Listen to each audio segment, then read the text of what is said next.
This chapter will provide an animated guide to implanting the STAR Visian Surgical Implantable Contact Lens, or ICL. Remember, in cataract surgery, the crystalline lens is removed. In ICL surgery, the crystalline lens is preserved.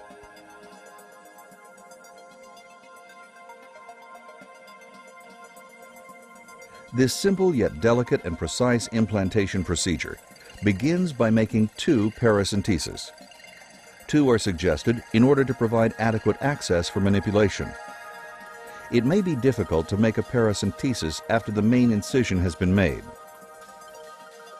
Next, inject a hydroxypropyl methylcellulose type viscoelastic into the anterior chamber, maintaining visible chains. Do not overfill the chamber. Stay shallow with a cannula, but deep enough to avoid stripping Descemet's membrane. Avoid crossing the visual axis. When making the clear corneal incision, the temporal approach orients best to the iris plane. This prevents inadvertent touch of the crystalline lens. Using a knife you're comfortable with, make a slow and controlled entry. The clear corneal incision should have a chord length of 3 to 3.2 millimeters with a 2 millimeter tunnel on a parallel plane to the iris. You are now ready to inject the ICL. Place the tip of the cartridge with the bevel down just inside the incision. Slowly inject the ICL using a tapping motion until the leading right landmark is visible. The ICL will unfold in a slow and controlled manner. Do not fully inject the ICL until you see the landmarks. Remember, as long as the ICL remains within the cartridge, you still have control of the implantation process. Be patient. If the ICL unfolds with the landmark on the left, it will be delivered upside down and will require removal, inspection, and reinsertion.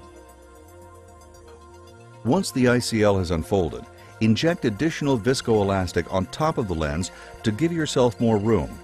Never inject viscoelastic underneath the lens. Now the ICL must be repositioned posterior to the iris plane via the paracentesis using the ICL manipulation instrument.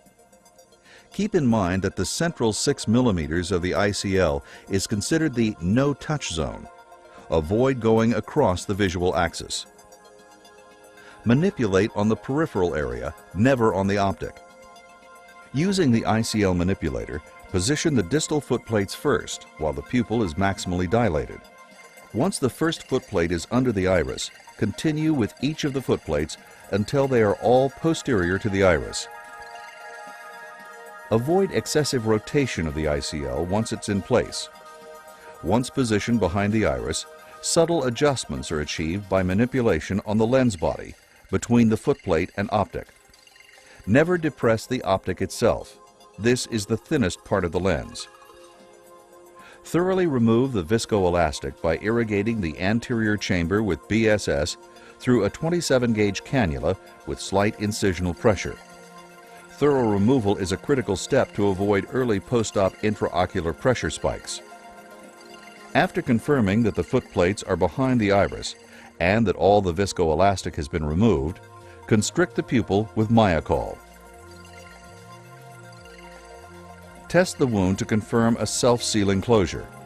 Following surgery, apply a topical antibiotic, anti-inflammatory, and steroid.